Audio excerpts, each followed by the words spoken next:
2024 இரண்டாம் நாள் நிகழ்வான சமூக நல தின விழாவிற்கு வருகை தந்துள்ள மரியாதைக்குரிய சிறப்பு விருந்தினர், மதிப்பிற்குரிய பள்ளி தாளாளர், வணக்கத்திற்குரிய பள்ளி முதல்வர், ஆசிரியர்கள், பெற்றோர்கள் மற்றும் எம் நண்பர்கள் உள்ளிட்டவைக்கு வணக்கம். உடலுக்கும் உயிருக்கும் இருக்கிற உறவு போல் தனி மனிதனிற்கும் சமூகத்திற்கும் உறவு இருக்க வேண்டும் என்பதை வலியுறுத்தத்தான் இந்த விழா. உலகம் சமநிலை பெற வேண்டும், உயர்வு தாழ்விலா நிலை வர வேண்டும் என்றால் மனித உறவுகளை வளர்த்து கொண்டு இணைந்த கைகள் எதையும் சாதிக்கும் என்பதை எடுத்துரைக்கத்தான் இந்த விழா. அவனின்றி ஓர் அணுவும் அசையாது. ஆம், முழு முதற் கடவுளாம் ஆணைமுகனை வணங்கி இவ்விழாவினை துவங்குவோம். இறைவணக்கம் பாட வருகின்றனர் நம் பள்ளி மாணவிகள். எனக்கு வேண்டும் வரங்களை இசைப்பேன் கேளாய் கணபதி, எனக்கு வேண்டும் வரங்களை இசைப்பேன் கேளாய் கணபதி, மனதில் சலனமில்லாமல் மதியில் இருளே தோன்றாமல், மனதில் சலனமில்லாமல் மதியில் இருளே தோன்றாமல், நினைக்கும் பொழுது நின் மௌன நினை வந்திட நீ செயல் வேண்டும், நினைக்கும் பொழுது நின் மௌன நிலை வந்திட நீ செயல் வேண்டும், கணக்கும் செல்வம் 100 வயது இவையும் தரணி கடவாயே, கணக்கும் செல்வம் 100 வயது இவையும் தரணி கடவாயே, எனக்கு வேண்டும் வரங்களை இசைப்பேன் கேளாய் கணபதி, இசைப்பேன் கேளாய் கணபதி, இசைப்பேன் கேளாய் Ganapathi. Respected Honorable Chief Guest, dignitaries, teachers, parents and dear students, I am Diana and it is my great privilege to extend a warm welcome to each and every one of you at this prestigious gathering.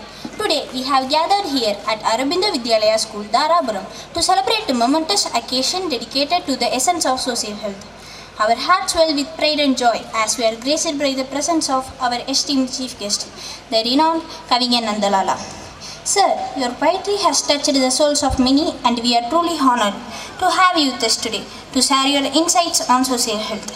In addition to our esteemed chief guest, we are delighted to welcome Ms. Vinita Govindasamy, the dynamic CEO whose leadership has been instrumental in shaping our school. Ma'am, thank you for being a guiding force and for gracing us with your presence. To the parents here today, we extend a special welcome. Your involvement in the education and well-being of your children is invaluable.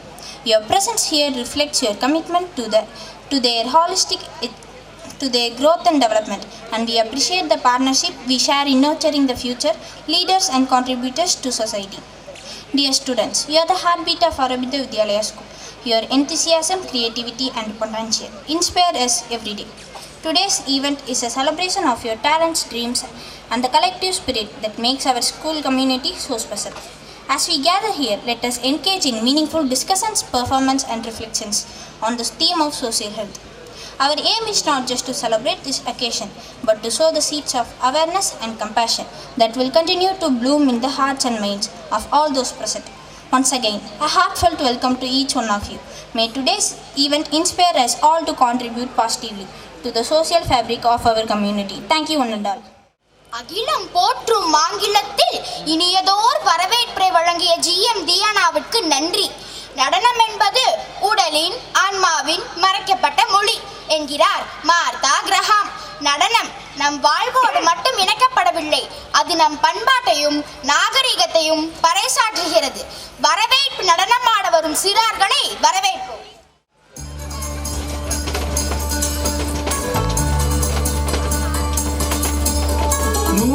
கோவில் தேவையில்லை, தாயும் தந்தையும் போதுமே, ஊரில் உள்ள தெய்வம் எல்லாம் எங்கள் வீட்டில் வாழுமே, யாரும் இல்லை என்றுதான்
குயிலின் பாட்டு தினம் எங்களின் வீட்டுக்குள்ளே.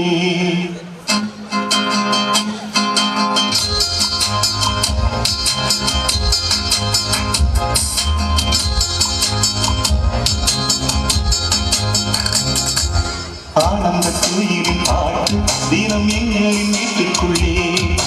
பூக்களின் நனையும் காற்று தினம் எங்களின் தோட்டத்திலே. கிளிகளின் குண்டுக்குள்ளே புது உலகம் பிறந்ததே. அன்பு கொண்ட நெஞ்சுக்குள்ளே ஒரு வாரம் இருந்ததே. கனிகள் சித்திப்பா, கவிதை சித்திப்பா, அது அன்பை சித்திப்பா. ஆனந்த குயிலின் பாட்டு தினம் எங்களின் வீட்டுக்குள்ளே. பூக்களில் நனையும் காற்று தினம் எங்களின் தோட்டத்திலே.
நமது அழைப்பினை ஏற்று விழாவினை சிறப்பு செய்ய வருகை புரிந்துள்ள நமது பள்ளியின் மேலாண்மை குழு உறுப்பினர்கள் திரு சம்பத் ஐயா அவர்கள், மருத்துவர் மோகனபிரபா அவர்கள், அரிமா பள்ளியின் தாளாளர் மருத்துவர் மா தங்கராசு அவர்கள், நகர அரிமா சங்க அறக்கட்டளையினுடைய தலைவர் திரு கோபாலகிருஷ்ணன் ஐயா அவர்கள் மற்றும் நமது அறங்காவலர்கள் அனைவரையும் வருக வருக என்று வரவேற்கின்றோம்.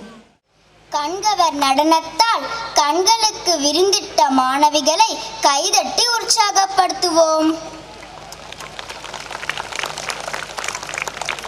நமது அரவிந்தோவின் ஆணிவேர் பள்ளியிலும் எங்களுக்கோர் அன்னை நமது தாளாளர் சமூக அக்கறையோடு உரையாற்ற வருகிறார். Good evening. A very warm welcome to all of you gathered here today.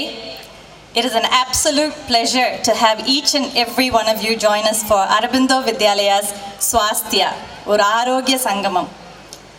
Today we come together not only to celebrate the achievements of our students, but also to recognize the invaluable support and encouragement provided by our parents and the broader community. To our honored guests, SMC members, Sampath sir, Dr. Mohanaprabha ma'am, Dr. Tangaraj sir, Lion Gopalakrishnan sir, our chairman and all of our trustees, your presence here today is a testament to your commitment to our school and your dedication to the success of our students. And we are truly grateful for the presence of our esteemed chief guest, Kavinya Nandalala sir. I was told that you have shown nothing but positive support from the moment we first contacted you regarding this event. Thank you for your great work, sir, and I'm truly honored to speak in front of a great speaker today. Social health na enna and இதை பற்றி நம்ம ஸ்கூலில் ஏன் பேசணும்? நம்மளை சுற்றி இருக்கிற நீங்கள் நிறைய பேரை பார்த்துருப்பீங்க. நல்ல அறிவு, நல்ல படிப்பு இருந்தாலும் அவங்க பெரிய அளவில் வாழ்க்கையில் வெற்றிகரமாகவோ சந்தோஷமாகவோ இருக்க முடியல. ஏன்? விட்டு கொடுத்து போய் எல்லாத்தையும் அனுசரித்து மரியாதை, பணிவு, இரக்கம் இதெல்லாம் இல்லாவிட்டால் குடும்பத்துலேயும் வேலை செய்கிற இடத்துலையும் வாழ்க்கையிலையும் பெரிய அளவில் வெற்றியோ சந்தோஷமோ கிடைக்காது. இந்த நிலைமை நம்ம குழந்தைகளுக்கு வந்துடக்கூடாதுன்னா நம்ம பள்ளியிலையும் வீட்லேயும் சோஷியல் ஹெல்த் என்ற மிக முக்கியமான பாடம் அவங்களுக்கு நம்ம கற்றுக் கொடுக்கணும். நான் இதை பற்றி 3 விஷயங்கள் பேசிட்டு இந்த மேடை நான் கவிஞ நந்தலாலா சார் கொடுத்துட்றேன். நீங்கள் எல்லாரும் எப்படி ஆவலாக இருக்கீங்களோ அதை விட ஆவலாக நான் இருக்கேன் சாரோட பேச்சை கேட்குறதுக்கு. நான் சுருக்கமாக 3 விஷயங்கள். முதல் விஷயம், குற்றம் பார்க்கின் சுற்றம் இல்லை.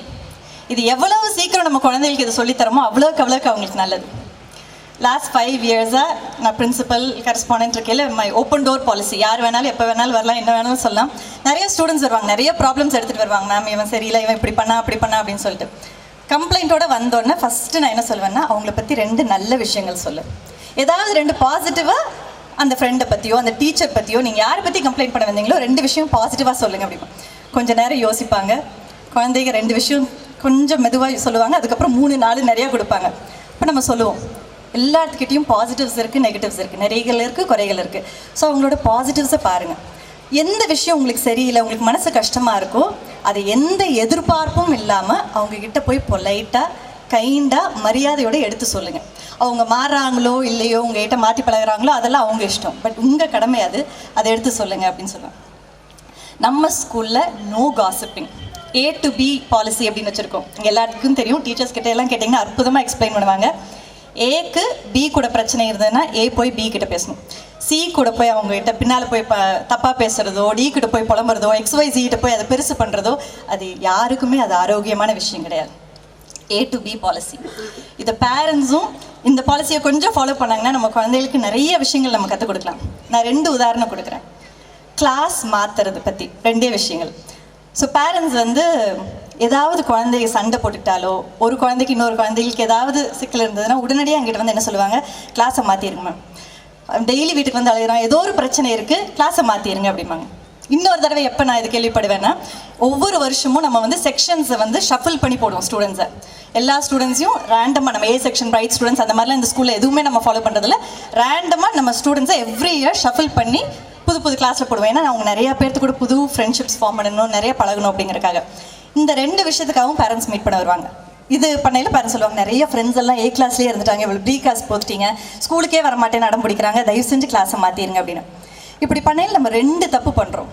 ஒன்று, அந்த ஃபர்ஸ்ட் விஷயத்தில் ஏதாவது தப்பு அப்படின்னா, ஏதாவது பிரச்சனை அப்படின்னா அதுலேருந்து ஓடி போகிறதுக்கு நம்ம குழந்தைகளுக்கு சொல்லித்தரோம். 2வது விஷயம், நம்ம குழந்தைகளை அந்த கம்ஃபர்ட் ஜோன்லேயே வச்சுருக்கணும்னு ஆசைப்பட்றோம். நான் பேரண்ட்ஸ் நிறைய பேர்த்து கூட சண்டை கூட போட்டிருப்பேன், நிறைய ரொம்ப ஸ்ட்ராங்காக பேசியிருப்பேன், மாற்றவே மாட்டேன். இது வரைக்கும் நான் இந்த ரிக்வஸ்ட்டுக்கு நான் அக்செப்ட் பண்ணதே இல்லை, மாற்றிக்கிட்டதே இல்லை. நான் பேரண்ட்ஸ் கிட்ட என்ன சொன்னாலும், 1 மாதம் கழிச்சு உங்கள் குழந்தை இன்றைக்கும் டெய்லி அழுகிறாங்க, ஸ்கூலுக்கு போகிறக்கு விருப்பப்படலைன்னா என்னை பாருங்கன்னு சொல்லி அனுப்பிச்சிடுவேன். எந்த பேரண்ட்டும் திரும்பி வந்ததில்லை. ஸோ அதனால் நம்ம குழந்தைகளுக்கு நிறைய இப்போ ஸ்கூலில் நீங்கள் நினைக்கிற மேத்து, சயின்ஸு இந்த எல்லா விஷயமும் கற்றுக்குறாங்க.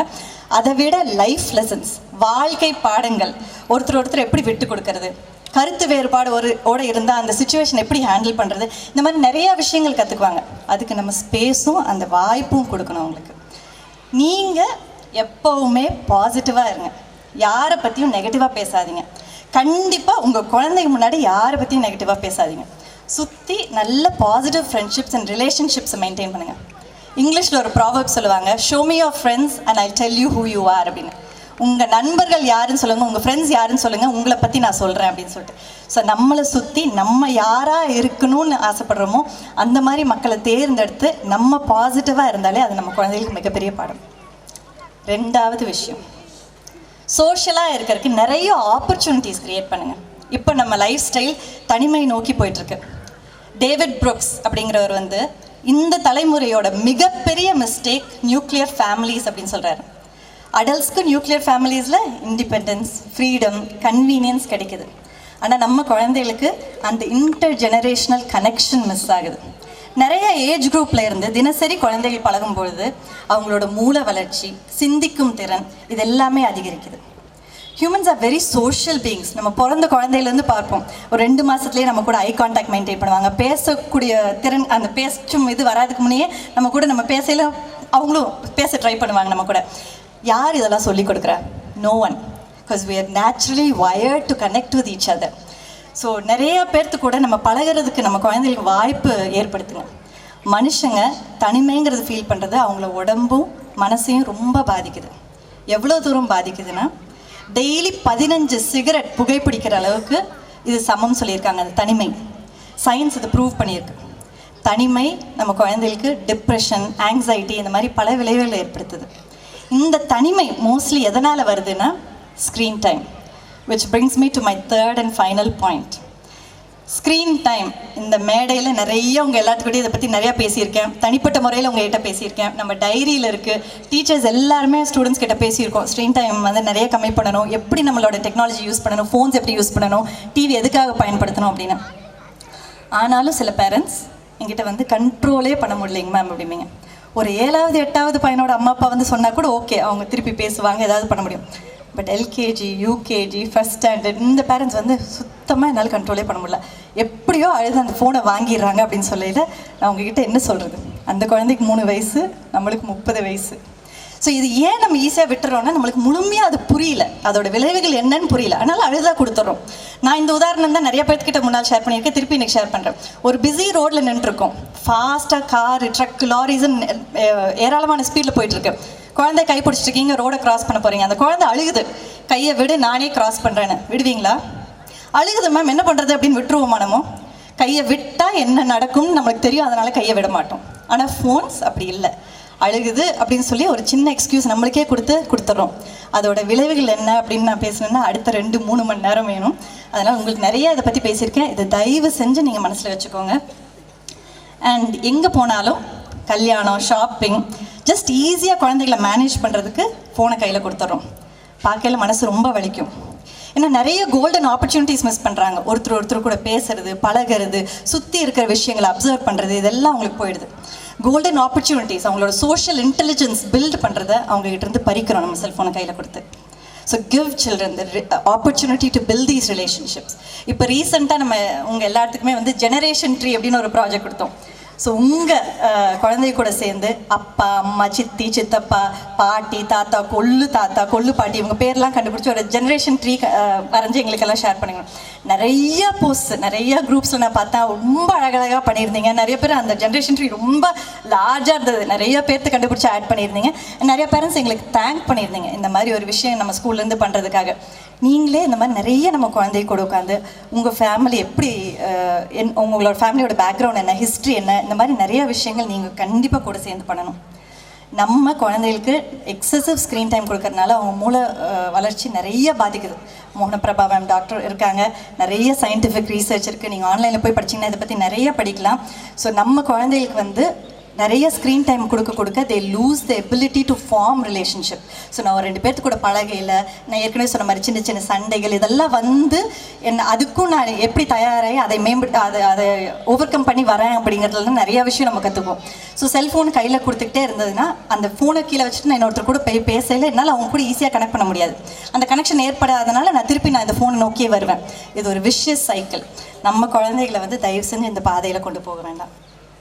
ஸோ வீட்டில், ஸ்கூலில் எல்லாமே நம்ம இந்த சோஷியல் ஹெல்த் அப்படிங்கிறது எடுத்து ரொம்ப முக்கியமாக கவனம் செலுத்தணும்.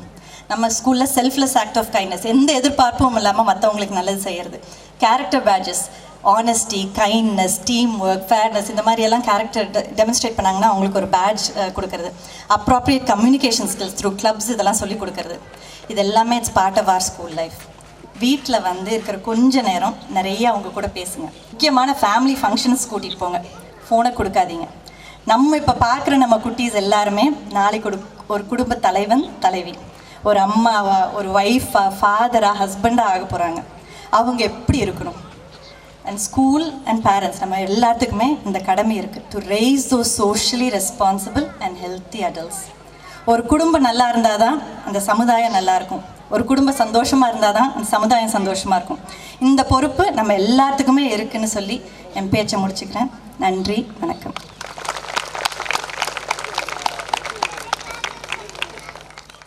நம் நலன் பேணும் அவர் பகிர்ந்த சமூக நலன் போற்றும் செய்திகளை நினைவில் வைப்போம், நாளை நிறைவேற்றுவோம். நமது சிறப்பு விருந்தினரை அறிமுகம் செய்ய வருகிறார் நமது ஆசிரியை தா பொன்மொழி.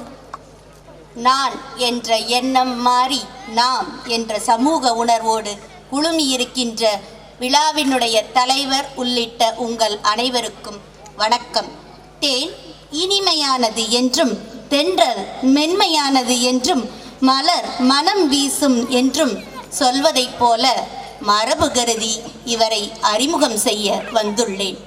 காணி நிலம் வேண்டும் என்று பராசக்தியிடம் வரம் வேண்டினார் பாரதி. அவர் வேண்டிய காணி நிலத்தில் வாழ்பவர் இவர். ஆம், இவரது இல்லத்தின் பெயர் காணி நிலம். காணி நிலத்தில் இருந்து இவர் இசைத்த கீதம் சோலை குயில்கள் என்ற தலைப்பில் கவிதை நூலாய் வெளியாகியுள்ளது. நடந்தாய் வாழி திருச்சி என்று திருச்சியின் 100 ஆண்டு வரலாற்றை வழங்கியவர். ஊரும் வரலாறும் என்பது விகடன் வெளியிட்ட இவரது இன்னொரு நூல். எழுத்தில் இப்படி என்றால் பேச்சில் வெல்லுஞ்சொல் இன்மை அறிந்து உரையாடி உறவாடி கேட்போரை உணர்வு கொள்ளச் செய்யும் உணர்வாளர். அனைத்து தொலைக்காட்சிகளிலும் பாங்கறிந்த இவரது பட்டிமன்றம் கேட்டிருப்போம். அன்றாட நிகழ்வுகளை இலக்கியத்துடன் தொடர்புபடுத்தி இவர் பேசும் பொழுது தேன் வந்து நம் செவிகளில் பாய்வதை உணரலாம். கதை சொல்லல், கவிதை பொழிதல், இலக்கிய தென்றலாய் வருடுதல் என இப்பணிகளையெல்லாம் கல்விச்சாலைகள் தோறும் தொடர்ந்து வழங்கி வருபவர். பணித்தேனியாய் ஆற்றிய இவரது சேவைக்காக இவரை தேடி வந்த விருதுகள் கவிராஜன் பாரதி, பெரியார், மனிதநேயர், சொல்வல்லார், ட்ரிச்சீஸ் பிரைட். திறமான புலமையெனில் வெளிநாட்டார் அதை வணக்கஞ்செய்தல் மரபல்லவா. திறமான புலமையை விரும்பி அழைத்த வெளிநாடுகள் அமெரிக்கா, இலங்கை, சிங்கப்பூர், பக்ரைன், குவைத், கட்டார் என தொடர்கிறது. பேச்சாளர்கள் எல்லாம் எழுத்தாளராய் இருப்பதில்லை, எழுத்தாளர்கள் எல்லாம் கவிஞர்களாய் இருப்பது அரிது. அதனினும் அரிது சொல்லிய வண்ணம் செய்தல். ஆனால் இவரோ சிறந்த பேச்சாளர், எழுச்சிமிகு எழுத்தாளர், தேர்ந்த கவிஞர், அதைவிட நல்ல மனிதர். ஆம், அவர்தான் இன்றைய நமது சிறப்பு விருந்தினர். இதோ உங்கள் முன் கவிஞர் நந்தலாலா அவர்கள். இனி நீங்களும் அவரும். நன்றி. அடுத்ததாக நம் சிறப்பு விருந்தினருக்கு சிறப்பு செய்தல். நம் சிறப்பு விருந்தினருக்கு பொன்னாடை அணிவிக்குமாறு நமது பள்ளி மேலாண்மை குழு உறுப்பினர் திரு சம்பத் ஐயா அவர்களை அழைக்கிறேன்.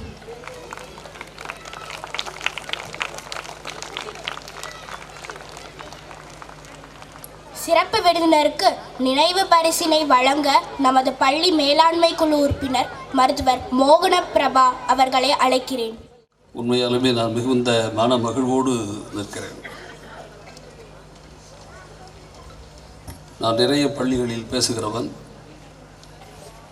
நிறைய பெற்றோர்களை ஆசிரியரை சந்திக்கிற நல்ல வாய்ப்பினை ஏதோ ஒரு வகையில் நான் பெற்று வருகிறேன்.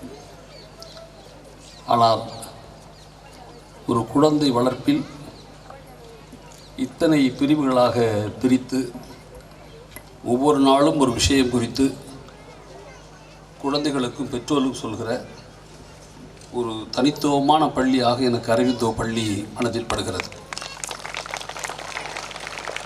அன்பிற்குரிய பெற்றோர்களே, இங்கு பெற்றோர்களும் இருக்கிறீர்கள், குழந்தைகளும் இருக்கிறார்கள், ஆசிரியர்களும் இருக்கிறார்கள். பொதுவாக கல்வி குறித்த ஒரு கேள்விக்கு ஒரு எளிய பதில் உண்டு. கல்வி என்றால் என்ன என்ற கேள்விக்கு கல்வி என்பது நத்திங் பட் எ ட்ரையாங்கிள் என்று சொல்வார்கள். கல்வி என்பது ஒரு வகையிலே ஒரு முக்கோணம் போல.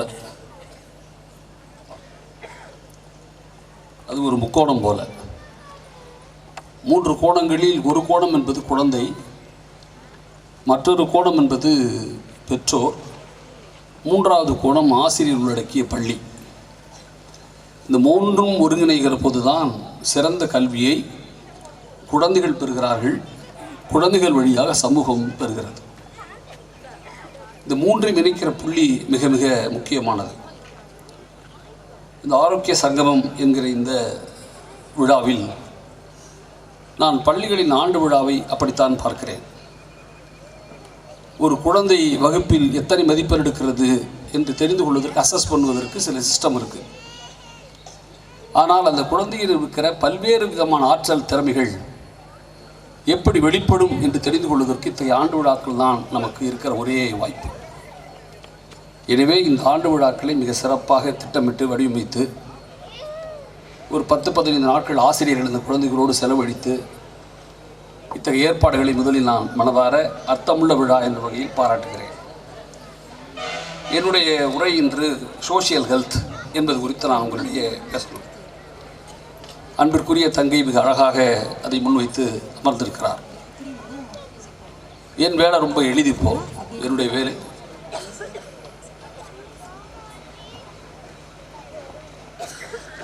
வேலை என்பது ரொம்ப ரொம்ப எளிது.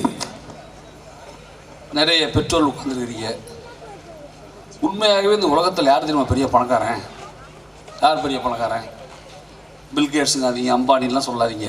சொல்லலாம், சொல்லிட்டு போக. ஆனால் ஒரு ரியல் சென்ஸில் யார் உலகத்தின் பெரிய பணக்காரன் அப்படின்னா, யாருக்கு அல்ல எவருக்கு ஒரு குழந்தையை பெற்று வளர்க்கிற வாய்ப்பு கிடைக்குதோ அந்த பெற்றோர்கள் தான் உலகத்தின் மிகப்பெரிய பணக்காரர்கள் என்பதை மனதில் வச்சேன். அந்த குழந்தை எப்போ பணக்காரன் அப்படின்னா, எந்த குழந்தைக்கு ரொம்ப சுருக்கமாக சொன்னால் தாத்தா பாட்டியோடு வாழ்கிற வாய்ப்பு இருக்கோ அந்த குழந்தைகள் தான் உலகத்தின் அதிர்ஷ்டசாலிகள் என்பதை மனதில் வச்சுக்கோங்க. ஏன்னா எனக்கு ஒரு பேரன் பேத்தியெல்லாம் இருக்காங்க. நீங்கள் கொஞ்சம் நிதானமாக யோசிச்சிங்கன்னா, அப்பா அம்மா கையை போய் பிடிச்சி பாருங்களேன். இந்த பசங்க உட்காந்துருங்க, இதுக்கு போய் ஒரு அப்பா கையை அப்படி கையை பிடிச்சி பாருங்கள், ஒரு அம்மா கையை இப்படி பிடிச்சி பாருங்களேன். கை கொஞ்சம் வாமாக இருக்கும், கொஞ்சம் வாமாக இருக்கும், ஒரு கதகதப்பு இருக்கும். ஆனால் அதே தாத்தா கையோ பாட்டி கையோ பிடிச்சி பாருங்கள், கை ஜில்லுன்னு இருக்கும். உண்டா நான் இல்லையா சொல்கிறது? இல்லை, ஜில்லுன்னு இருக்கும். ஏன் ஒரு அப்பா அம்மா கை வாமாக இருக்குது, தாத்தா பாட்டி கை ஜில்லுன்னு இருக்குது? கொஞ்சம் அது சயின்ஸு, அது அப்புறம் தனியாக பேசிக்கிங்க, சயின்ஸு தனியாக பேசிக்கிங்க. ஆனால் எனக்கு என்ன தோணும்னா, ஒரு அப்பா அம்மா அப்படிங்கிறவன் ஒரு குழந்தைய பெற்கிறான். இங்கே 3ஆம் கிளாஸ் 5ஆம் கிளாஸ் படிக்கிற பையன் இங்கே பள்ளியில் படிக்கிறான்னு வச்சுக்கோங்க, அரவிந்தோவில். அந்த அப்பா அம்மாவுக்கு ஒரு கவலை இருந்துக்கிட்டே இருக்கும். இப்போ என்ன ஆவான், என்ன செய்ய போகிறான், இந்த லைஃப் எப்படி செட்டில் ஆகுங்கிற கவலை இருந்துக்கிட்டே இருக்கும். அதனால் அவன் கை வாமாக இருக்கும். ஆனால் தாத்தா பாட்டிக்கு வேறு இடம் வந்துடுறாங்க. எப்படின்னா, தான் ஒரு மகனோ மகளோ பெக்க அந்த பிள்ளைங்க நல்லா இருக்கிறத பார்க்க அதுக்கு ஒரு குழந்தை பெக்க அந்த டென்ஷனே இல்லை. அதனால தான் தாத்தா பாட்டி கை ஜில்லுன்று இருக்கிறது என்பதை நீங்கள் மனசில் வச்சுக்கங்க. எனக்கு அப்போ என்ன சொல்ல தோணுதுன்னா, உண்மையாகவே இந்த குழந்தைகளை விட அறிவாளிகள் யார் உலகத்தில் இல்லை. நாம் ரொம்ப தவறான ஒரு புரிதல் இருக்கோம். எனக்கு தோன்றதை நான் சொல்கிறேன். என் பேரை என்கிட்ட அப்படி பேசுவான். அவன் 4ஆம் கிளாஸ் படிக்கிறான், என்கிட்ட அப்படி பேசுவான். ஒரு நாள் காலேஜ் என்கிட்ட ரொம்ப டார்ச்சராக இருக்குது தாத்தானா. எனக்கு இந்த டார்ச்சருங்க வார்த்தைக்கு ஸ்பெல்லிங் தெரியவே நான் 11ஆவது படிக்கிட்டு இருந்துச்சு. ரொம்ப டார்ச்சராக இருக்குது. இந்த அம்மா என்னை எப்போ பார்த்தாலும் டென்ஷன் பண்ணுறா அப்படின்னு. அடுத்தது, என்னடா உனக்கு டென்ஷன் அப்படின்ன? என்ன டென்ஷனா? உனக்கு என்னப்பா, நீ ரிட்டையர் ஆகிட்ட அப்படின்னு. அடுத்தது, அவன் நான் ரிட்டையர் ஆகிட்டேன் சார். நான் சொல்கிறான், உனக்கு என்னப்பா நீ ரிட்டையர் ஆகிட்ட, நான் காலையில் டெய்லி ஸ்கூலுக்கு போட்டிருக்கல அப்படின்னு. அடுத்தது, நான் சொல்லிட்டே ஸ்கூலுக்கு தானடா போனி தான் வயசு உனக்கு இப்போ தானடா படிக்கிறேன், ஸ்கூலுக்கு தானடா போகணும் அப்படியே ஆரம்பிச்சு நான் பேசிக்கிட்டு இருக்கேன். தாத்தா அதெல்லாம் போயிட்டு போகுது, நான் எப்போ தாத்தா ரிட்டையர் ஆவேன் அப்படின்னா. நான் ஏன்டா அப்படிங்கிறேன். நீ ஜாலியாக டிவி பார்க்குற, புஸ்தகம் படிக்கிற, நீ காஃபி கேட்டால் பாட்டி கொண்டாந்து கொடுத்துட்றாங்க, நீ ஜாலியாக இருக்க, நான் ஆசையாக இருக்க தாத்தா ரிட்டையர் ஆகணும் அப்படின்னா. எனக்கு என்ன மனசில் பட்டுச்சுன்னா, இந்த குழந்தைய நம்ம என்ன சார் பண்ண போகிறோம்? நம்ம நீங்கள் இந்த உலகத்திலே குழந்தைகள் தான் சார் அறிவாளிகள். நம்ம ஏதோ கணக்கெல்லாம் போட்டுட்ருக்கோம், நமக்கு தான் ரொம்ப அறிவு இருக்கிறதா நினச்சி கணக்கு போட்டுட்ருக்கோம். எனக்கு இந்த குழந்தைகளுக்கு இருக்கிற அறிவு இருக்குல்ல, அது ஒன்றும் சாதாரணமானதல்ல. அற்புதமான அறிவாளிகள் குழந்தைகள். அது மட்டும் இல்லை, அவங்க அறிவாளிங்கிறத கண்டுபிடிக்கிறது மட்டும் முயற்சி பண்ணிங்கன்னா நீங்கள் தோற்று போயிடுவீங்க. எனக்கு ஒரு சின்ன விஷயம் ஞாபகம் வரும். எங்கள் வீட்டில் இப்போ சோஷியல் ஹெல்த்து தான் என்னுடைய தலைப்பு. இந்த நல்ல நாள் பெரிய நாளில் குடும்பத்தில் எல்லோரும் கூடுங்க. அது ரொம்ப சிம்பிளாக சொல்கிறேன். அதாவது நீ ரொம்ப பெரிய வார்த்தைகளை சொல்கிறதெல்லாம் விட எனக்கு தெரிஞ்ச அறிவில் சொல்கிறது, ஒரு பொங்கல், தீபாவளி, கிறிஸ்மஸ், ரம்ஜான், இது மாதிரி எந்த விழாவாக இருந்தாலும் குடும்பத்தில் இருக்கிற எல்லாரும் ஒன்று கூடுகிற பழக்கத்தை மீண்டும் உருவாக்கினாலே உறவுகள் சிறப்பாக இருக்கும் என்பது என்னுடைய தாழ்மையான கருத்து. எங்கள் வீட்டில் அப்படி வந்து தீபாவளி, பொங்கல்லாம் என் தம்பி ஒருத்தன் காலேஜ் வாத்தியார், ஒருத்தன் டாக்டர், எல்லாம் வீட்டுக்கு வந்துடுவாங்க. அவனுக்கு ஒரு பையன் இருக்கான், திருவுண்டு பையன், ஆகாஷின் பேர். என் தம்பி திருவுண்டு பையன். அவன் வாழ அருந்த வாள். நான் இப்பவும் சொல்கிறேன், எந்த பிள்ளையாவது வாழாக இருந்தால் அவன்தான் சிறந்த அறிவாளியாக வருவாங்கிறத தயவு செய்து மனதில் வச்சுங்க. வாள் அப்படிப்பட்ட வாள் அந்த பையன்.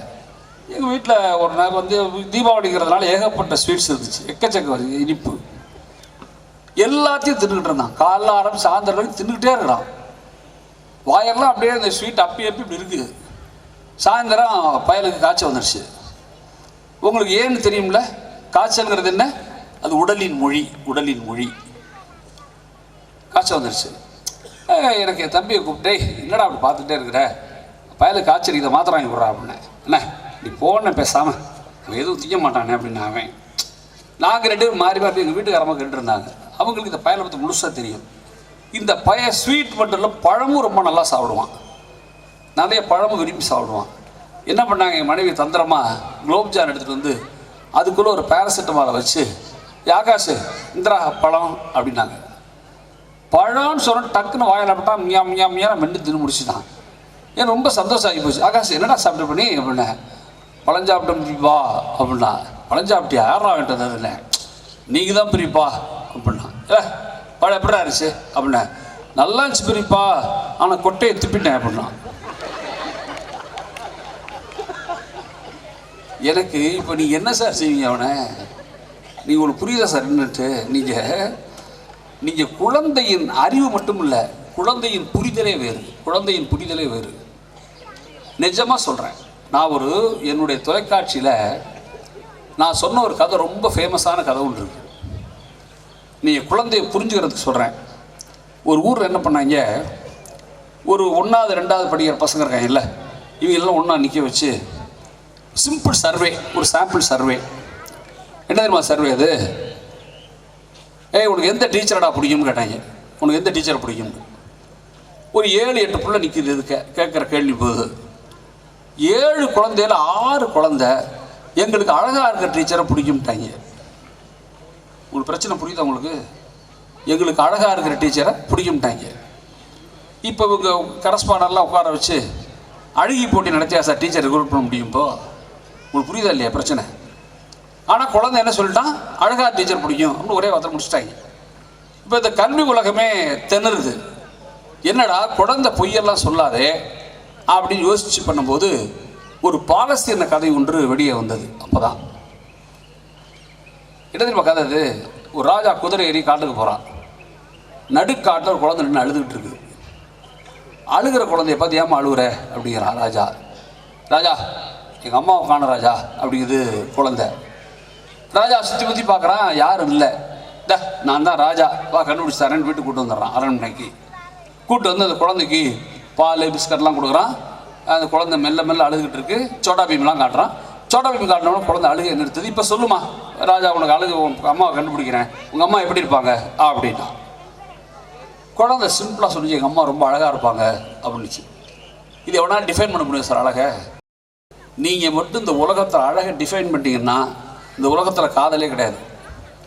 அழகை டிஃபைன் பண்ண முடியாமல் இருக்கிறதுனால தான் காதல்லாம் வாழ்ந்துக்கிட்டு இருக்குது. அது உங்களுக்கு புரியும் நான் நினைக்கிறேன். இப்போ இந்த நேரத்தில் சரி எப்படியா கண்டுபிடிச்சி கொடுக்குமே ராஜா யோசிச்சு அந்த புறத்துக்கு ஒரு ஆள் அனுப்பிச்சு, அந்த அம்மா அழைச்சிட்டு வாடா அப்படின்னா.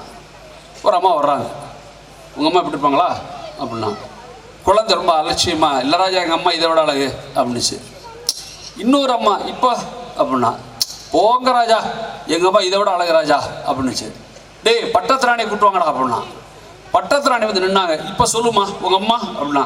ராஜா எங்கள் அம்மா இதை விட அழகு ராஜா அப்படின்னுச்சு. அது ராஜா டென்ஷன் ஆகிட்டான். இப்போ உங்க ஏன்னு உங்களுக்கு புரியும்னு நினைக்கிறேன், அதை நான் சொல்லலை. இப்போ வாசலில் ஒரு வேண்டை செஞ்சான். வாயிற்காவோன் ராஜா ஒரு அரண்மனைக்கு ஒரு குழந்தையக்காரன் அம்மா கம்ப்ளைண்ட் கொடுக்குறாங்க ராஜா அப்படின்னு வந்தான். ராஜா கணக்கை டேலி பண்ணான். இங்கே ஒரு குழந்தைக்கு அம்மா இல்லை, அங்கே ஒரு அம்மா குழந்தை இல்லை, விட்றா உள்ளாரேண்ணா. கண்ணங்கரியர் ஒரு பொம்பளை குட்டையா அம்மத்தெலும்போடு நரைச்ச முடியோடு அப்படியே பார்க்க பரிதாமல் ஒரு அம்மா வந்தாங்க உள்ளார ஒல்லியா. ராஜா டென்ஷன் ஆட்டான், யாரா இது உள்ளார விட்டது அப்படின்னு. ஆனால் என்ன நடந்துருச்சு, இந்த குழந்தை ஓடி போய் அந்த அவலட்சமான பெண்ணை போய் அம்மானு கட்டி பிடிச்சிருச்சு. இப்போ ராஜா பாலசீரத்தில் டென்ஷன் ஆகிட்ட மட்டும் இல்லை, குழப்பிட்டான். என்னடா பட்டத்திராணியை விட அழகுன்னு இந்த பொண்ணு சொன்னா குழந்தை, இப்போ அவலட்சணமான பொம்பளை அம்மானு கட்டி பிடிக்கிறாளே என்றும் போதுதான் ராஜாவுக்கு ஒரு மகத்தான விஷயம் புரிந்ததாக கதை சொன்னது. உலகத்தில் பிறக்கிற எல்லா குழந்தைக்கும் அந்த குழந்தையின் தாய் தான் பேரழகி என்கிற மகா விஷயம் புரிந்ததாக கதை சொன்னது. எனக்கு இப்போ என்ன சிக்கல்னா, எனக்கு என்ன ஒரு உங்கள்கிட்ட பேசுவதற்கான ஏரியா நான் இப்படி ஃப்ரேம் பண்ணுறேன்னா, இவ்வளவு அறிவான குழந்தைகள் எப்படி சார் வளர்க்க போகிறோம், எப்படி சார் வளர்க்க போகிறோம்? நீங்கள் எனக்கு என்ன மீண்டும் மீண்டும் தோணுதுன்னா, வெறும் அட்வைஸ் பண்ணுறது இருக்குல்ல, அது பெரிய பலன் தராது, பெரிய பலன் தராது. இப்போ நான் சொல்கிறேன், செஞ்சு பார்ப்போமா? ஒரு ட்ரையல் தான். எல்லோரும் என்ன பாருங்கள், கரெக்டாக பாருங்கள். பார்த்துட்டு இப்போ நான் சொல்கிறது நீங்கள் செய்யணும். எல்லோரும் உங்கள்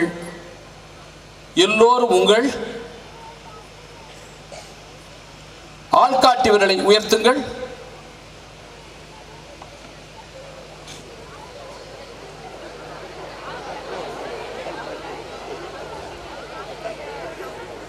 சக்சஸ் சக்சஸ் சக்சஸ். நான் என்னவா சொன்னேன்? ஆள்காட்டி விரலை உயர்த்துகள்னு சொன்னேன். செஞ்சது உங்களில் பெரும்பகுதியான பேர் கட்டவரில் தான் தூங்குனீங்க.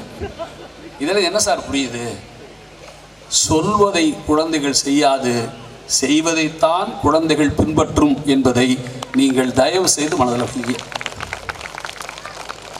நீங்கள் தான் குழந்தைக்கு உதாரணம், நீங்கள் தான் ரோல் மாடல். நீங்கள் எப்படி இருக்கீங்களோ அப்படி தான் குழந்தை இருக்கும். அவங்க சின்சியராக அட்ரஸ் பண்ணாங்க உங்களுக்கு, இப்படிதான் செல்ஃபோனில் ஆரஞ்சு எல்லாம் சொல்லிட்டே வந்தாங்க. நான் என்ன சொல்கிறேன் உண்மையாகவே யோசிச்சு பாருங்கள்.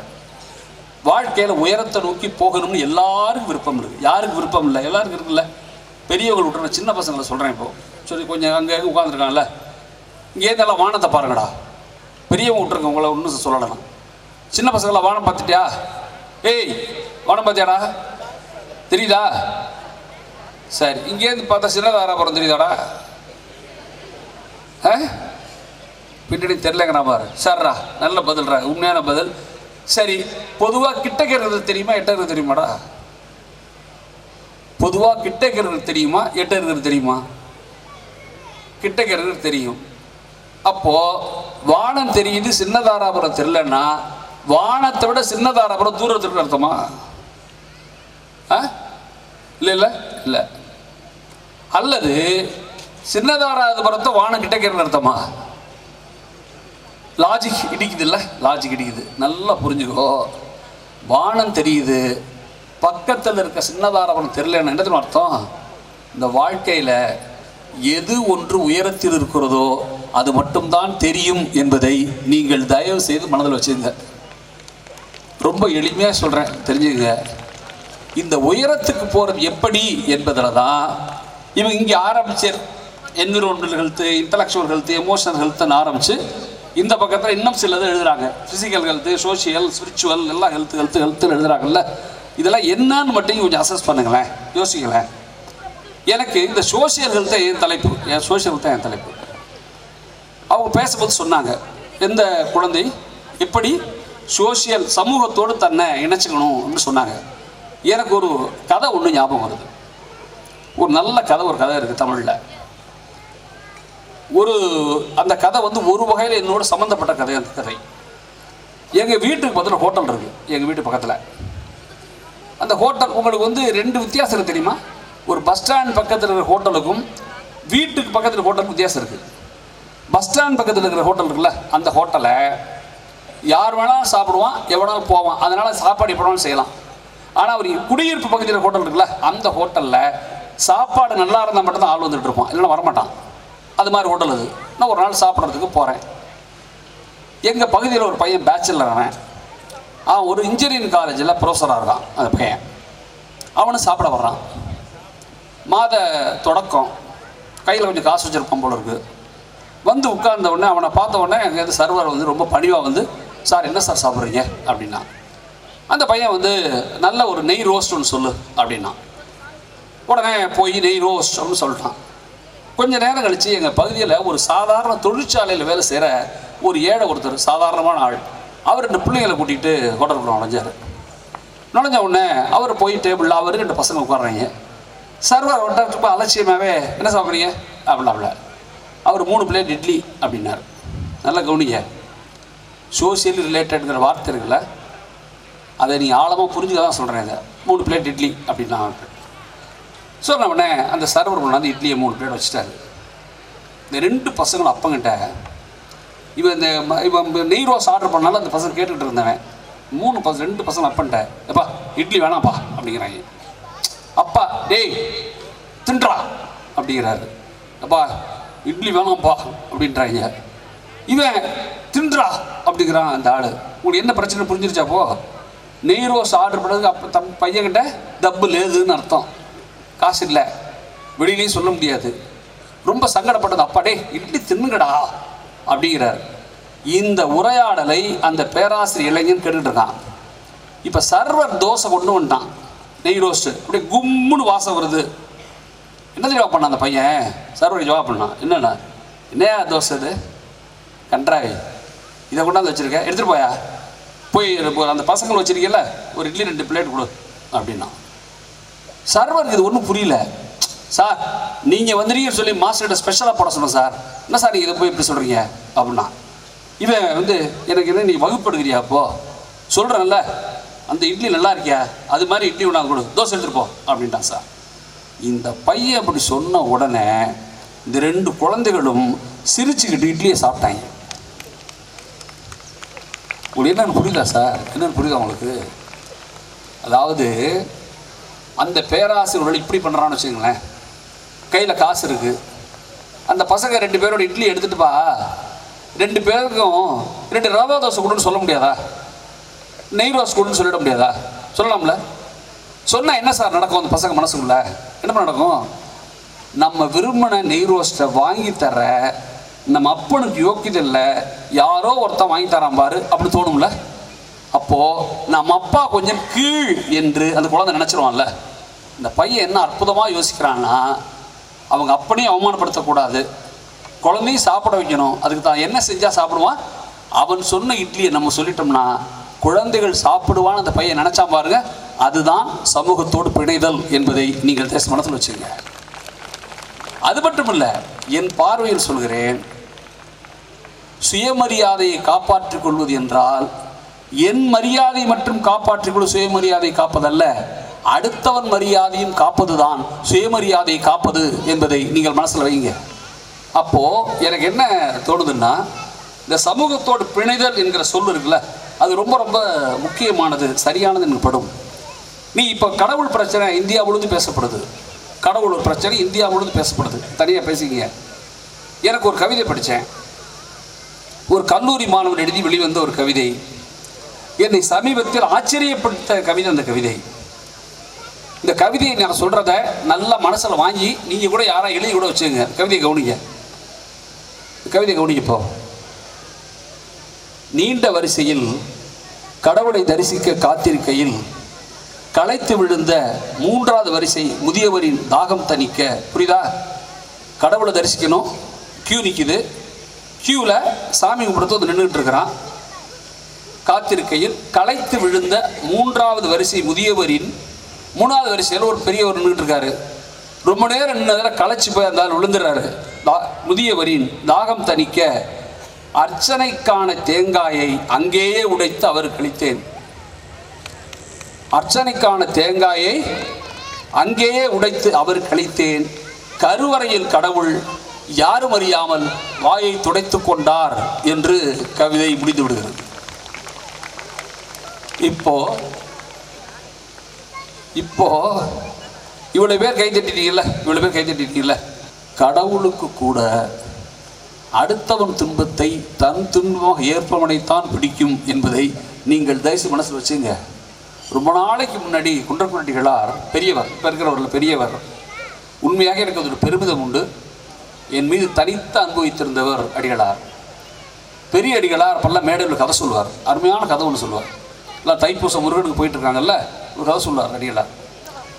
ஒட்டஞ்சத்திரம் பக்கத்தில் ஒரு பெரிய வாழைத்தோப்பு ஒரு ஆளுக்கு. அவர் வாழைத்தோப்பு நல்ல விளையும். அவர் தோப்பில் தாரை என்ன செய்வார், அடிகளார் சொல்கிற கதை, தாரை வெட்டி முருகனுக்கு அனுப்புவார் அபிஷேகத்துக்கு. அந்த தார் நல்ல நெரு தாராக இருக்கும். அந்த தாரை அந்த வீட்டில் வேலை செய்கிற ஒரு முனியன் அப்படிங்கிற ஒரு வேலைக்காரன் கொண்டு போவான். தலையில் சும்மாடு வச்சு அந்த தாரை கொண்டுட்டு போகணும். கொண்டுட்டு போய் முருகன் அந்த இருக்கிற அர்ச்சகர்கிட்ட கொடுப்பாரு. அர்ச்சகர் அந்த தாரை சொல்லுவான், இந்த இந்த நில உடைமையாளர் தான், அந்த ஐயா தான் கொடுத்து விட்டாங்கன்னு சொன்னால் அவர் வாங்கி அவர் பேரில் அர்ச்சனை பண்ணுவார் முருகனுக்கு. இதான் நடக்கிறது வருஷம். ஒரு நாள் இந்த முனியை தூக்கிட்டு போகிறான் இந்த வாழைப்பழத்தாரை. ஒட்டஞ்சத்திரத்துலேருந்து பழனி போகிறதுல பசிச்சிருது. ஒரு 5-6 பழம் வாழைப்பழத்தை எடுத்து அவன் தின்னுடுறான். தின்னுட்டு போய் தாரை அர்ச்சகர்கிட்ட கொடுத்துட்றான். அர்ச்சகர் பார்க்குறாரு, தாரில் ஒரு 10 பழம் மிஸ்ஸிங். சரின்னு வாங்கி முருகனை அர்ச்சனை பண்ணிவிட்டு அடுத்த நாள் கூப்பிட்டு அந்த வயக்காரர்கிட்ட, அண்ணே நீங்கள் கொடுத்த வாழைப்பழம் கொண்டாந்து அந்த பையன் கொடுத்தான் முனியே, அந்த 10 பழம் காணும்னே தின்ட்டான் போல இருக்கு என்று சொல்லிடுறாரு. உடனே இந்த வாழைத்தோப்புக்காரர் என்ன செய்கிறாரு, நாளைக்கு அதை பய வரணும் வச்சுக்கிறேண்ணா. ஏடா டேய், சாமி கொடுத்தது நீ திம்பியாடா நீ, அடிகளார் சொல்கிற கதை சார் இது, வச்சுக்கிறாரு அப்படின்னு இருக்காரு. காலையில் வரணும், முனியை வந்தாருன்னா வச்சு விளாசி இறந்துட்டு இருக்காரு இவர். ராத்திரி பொழுது தூக்கம் வந்துடுது. தூங்குறாரு. கனவு இந்த வாழைத்தோப்புக்காரர் கனவுல முருகன் வர்றான். முருகன் வந்து எழுப்புறான் இவர். என்னடா தூங்கிட்டு இருக்கிறியா அப்படிங்கிறான். ஆமாம் அப்படிங்கிறார் இவர் கனவுல. என்ன வாழைப்பழம் கொடுத்து விட போல இருக்கு அப்படிங்கிறாரு முருகன். ஆமாம் அப்படிங்கிறான். நீ கொடுத்ததில் எனக்கு 10 பழம் தாண்டா வந்துச்சு, மிச்ச பழம் எங்கடா போச்சு அப்படிங்கிறார். இவனுக்கு செவுள் அரைஞ்ச மாதிரி இருக்கு. புரியுதா உங்களுக்கு என்னென்னு? முருகன் சொன்னதாக அடிகளார் சொல்கிறார்.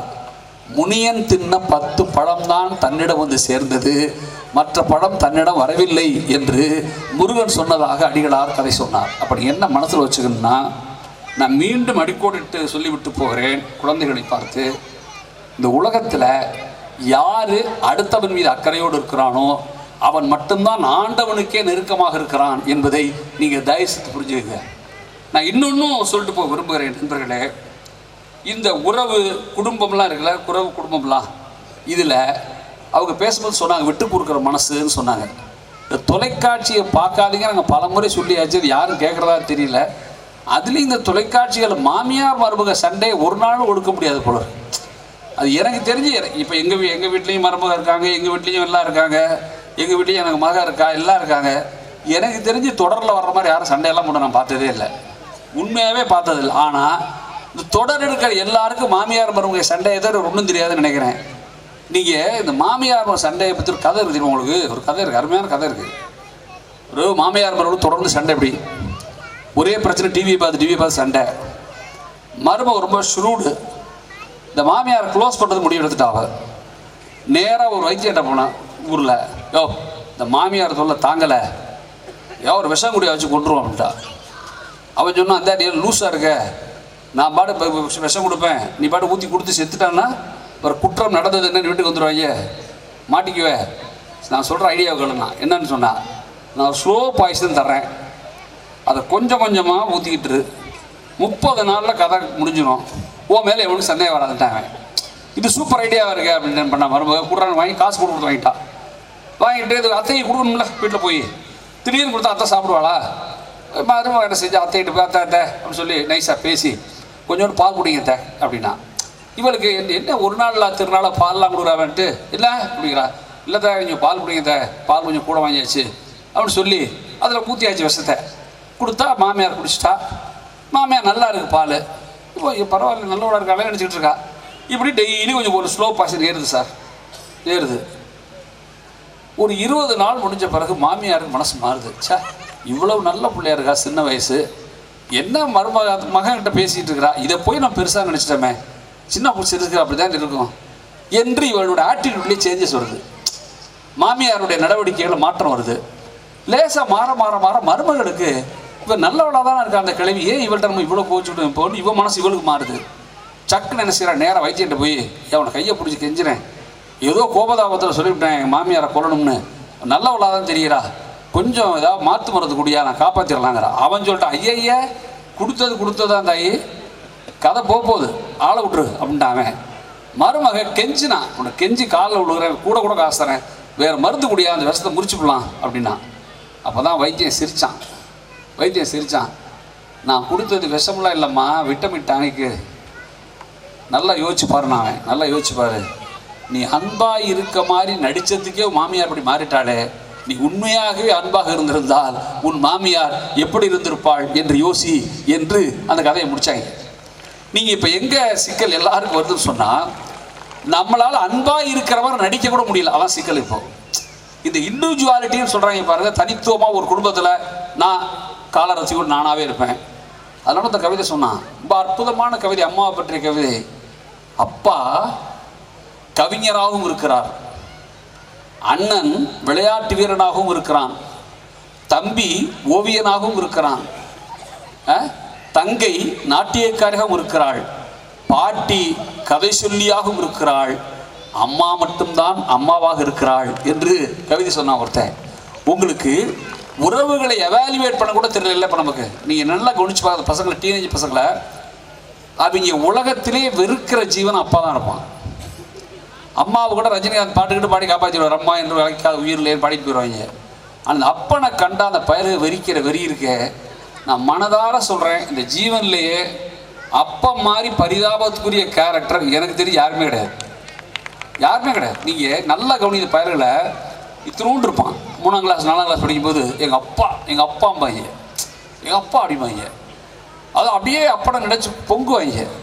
அதுலேயே அதெல்லாம் வகுப்பில் யாராவது கிள்ளிட்டான்னு வச்சு கிளாஸ் ரூமில், எங்கள் அப்பாட்ட சொல்கிறேன்டா அப்படிம்பான். உங்கள் அப்பா என்ன சாக்கி சாணம் சண்டையாக போட போகிறான் சொல்லுவான். நல்லா கவனிக்கிற பயலை இவனே 12, 13, 14 வயசு வரும்போது ஃப்ரெண்ட்ஸ் கிட்ட சொல்லுவான், மாப்பிள்ள எங்கள் அப்பா சுத்தம் போடுறான் அம்மா. யார்? அதே அப்போ போராயிருவான். இன்னும் கொஞ்சம் வளர்ந்த 20 வயசு காலேஜில் போகும்போது, மாப்பிள்ள தாங்க முள்ளடா அப்படிமா அப்பனே.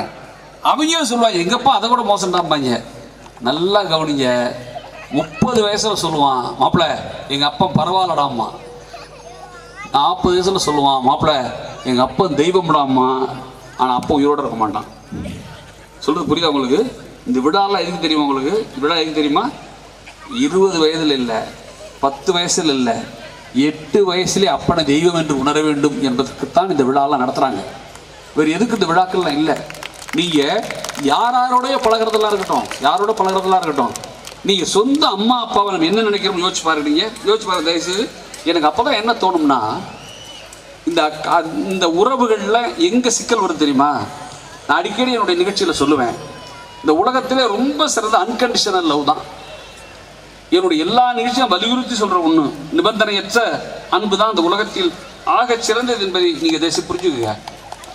நிபந்தனையுள்ள அன்பு இருக்குல்ல, அந்த அன்பை நீங்கள் பரிமாறதை பேசிட்டே இருக்கலாம். இந்த நிபந்தனையே இல்லாத அன்பு இருக்குல்ல, அந்த அன்பு தான் உலகத்திற்கு தேவையாகவே இருக்குது. எனக்கு தெரிஞ்சு சொல்கிறேன். நீங்கள் ஒரு குட்டியூண்டு ஒரு கதை உண்டு. ஒரு ஜூ இருந்துச்சு. ஜூவில் சிங்கம் ஒன்று வளர்த்தாங்க. சிங்கம் வந்து ரொம்ப கம்பீரமாக இருக்கும். அந்த சிங்கம் டெய்லி ஒரு 3 பேர் ஜூக்கு வருவாங்க. அந்த ஜூக்கு 3 பேர் மட்டன் பீஸ் போடுவான் சிங்கத்துக்கு. 3 பேரில் ஒரு எக்ஸ் ஒய் இசன்னு வச்சுங்க. எக்ஸ் 2 பேர், ஒய் 2 பேர் பெரியவங்க, ஒரு ஆசிரியர் மாதிரி, அரசுடையர் மாதிரி ஆட்கள். இந்த ஒய் இசாட் இருக்காங்களா, அவன் சின்ன பையன், ஸ்கூல் படிக்கிற பையன். ஆளுக்கு ஒரு மட்டன் பீஸ் எடுத்து கொண்டாந்து போடுவாங்க. சிங்கம் என்ன பண்ணோம், லாபி வாயில் போட்டுக்கும். டெய்லி நடக்கும். ஒரு நாள் சிங்கம் யோசிக்குது கதையில், டெய்லி எல்லாரும் நம்மளை வந்து பார்க்குறாங்கல்ல, ஒரு நாள் நம்ம போய் பார்த்தா என்ன அப்படின்னு. எப்படி இருக்கும் இப்போ? ஒரு சிங்கம் குறுக்க தான் எப்படி இருக்கும் உங்களுக்கு? சிங்கம் ஒரு நாள் கேட்டால் திறந்து வெளியில் வந்துடும். அசந்திருப்பான் கேட் கீப்பர், வந்துடும் வெளியில். வந்தால் கம்பீரமாக நடந்து ஒரு ரோட்டில் அது என்ன ஆசையோட வரும் தெரியுமா? எல்லாரும் நம்மளை பார்க்க வர்றாங்க, மட்டன் பீஸ்லாம் போடுறாங்க, நீங்களோட மாலை போட்டு வரவேற்பாங்க நினச்சிட்டு அது வரும். ஆனால் எல்லாரும் துண்டக்கான துணியான்னு ஓடுவாங்க. சிங்கம் சரிப்போ தொலைஞ்சு போகிறாங்க, இந்த 3 பேர் மட்டன் பீஸ் போடுறான்ல அவன் வருவான் அப்படின்னு நினச்சிக்கிட்டு இருக்கும்போது அந்த 3 பேரில் ஒருத்தன் வருவான், ஒரு அரசு ஊழியரோ ஆசிரியரோ. சிங்கத்தை பார்த்தவனை ஓடுவான் பாருங்க, ஓட்டம் அப்படி ஓடிடுவான். இன்னொருத்தன் வருவான், அவன் கால் டாக்ஸிக்கு புக் பண்ணி ஏஞ்சி ஓடிடுவான். இந்த சின்னோண்டு வாண்டு போயிருக்கான், அவன் மட்டும் என்ன செய்வான், சிங்கத்துக்கிட்டே வந்து அப்படி முடியை கோதி கொடுத்து இந்தா எங்கே வந்த அப்படிமா. சிங்கம் அப்படியே அவட பூனைக்குட்டி மாரி அவன்கிட்ட காலை உரசும். எல்லாம் பயப்படுறாங்கல்ல, போ அப்படிமா. அது அவன் அப்படியே மேலே வந்து அப்படியே உரசும். சரி வா போவோம் ஜூவுக்கு அப்படின்னு அழைச்சி கொண்டு போய் ஜூக்குள்ளே விட்டு கதவை சாத்திடுவான். சாத்திட்டு ஸ்கூலுக்கு போயிடுவான். அடுத்த நாள் பொழுது விடியும், சிங்கம் உள்ளார பறிச்சு எல்லாரும் தெரிஞ்சிடும். எல்லாரும் அந்த 3 பேர் மட்டன் பீஸ் வந்துடுவாங்க. ஓட்டுனாரில் ஆசிரியர் அவர் எல்லாம் அவங்க போய் மட்டன் பீஸ் போடுவாங்க. அற்புதமான கதை சார். நான் இந்த பெண்களுக்கு என்ன சொல்கிறேன், குழந்தைகளுக்கு நிறைய கதை சொல்லுங்க. நான் மனதார சொல்கிறேன், எந்த வீட்டில் பெற்றோர்கள் குழந்தைகளிடம் அதிகம் பேசுகிறீர்களோ அந்த வீடுகளில் குழந்தைகள் தவறே பண்ணாது என்பதை நீங்கள் தேச மனத்தில் வச்சுங்க. நீங்கள் டைம் அலாட்மெண்ட்டே பண்ணுறதில்ல சார் குழந்தைக்கு. நீ குழந்தைகள்கிட்ட பேசுகிறதில்ல. நீங்கள் அப்பா அவர் எப்போ பார்த்தாலும் பொலிட்டிக்கல் அனாலிசிஸ் காட்டுறாங்க பாரு, 10 பேர் பேசுகிறாங்க இல்லை டிவியில், அது ஒரு நாள் விளங்க போகிறதில்ல. நீ பார்த்தாலும் அப்படி தான் இருப்பாங்க, பார்க்கலாம் அப்படி தான் இருப்பாங்க. அந்த டிவியில் உட்காந்துக்கிட்டு அரசியலே பார்க்குறது அப்பா வேலை. இந்த பக்கம் அம்மா சமையல் குறிப்பாக பார்க்குறியா? எந்த வீட்டில் போனாலும் பொம்பளைங்க சமையல் குறிப்பு தான். தாமோதரம் கிண்டுறான், ஒரு இதில் மெனுராணி கிண்டுது, அவன் கிண்டி எத்தனை பிரிச்சுருக்காங்க எல்லாரும். ஆனால் எனக்கு என்ன காமெடியாக இருக்குன்னா, பார்க்குறதெல்லாம் என்னென்ன பார்க்குறீங்க, பண்ணுறது மட்டும் அதே வத்த குழம்பு தான். அதை யாரும் மாற்றுறதே கிடையாது. அதை உட்காந்து அம்மா பார்க்குது. நீ நல்லா கவனிங்க. ஏன் சார் இந்த சின்னோடு பையில கார்ட்டூன் பார்க்குறாங்க?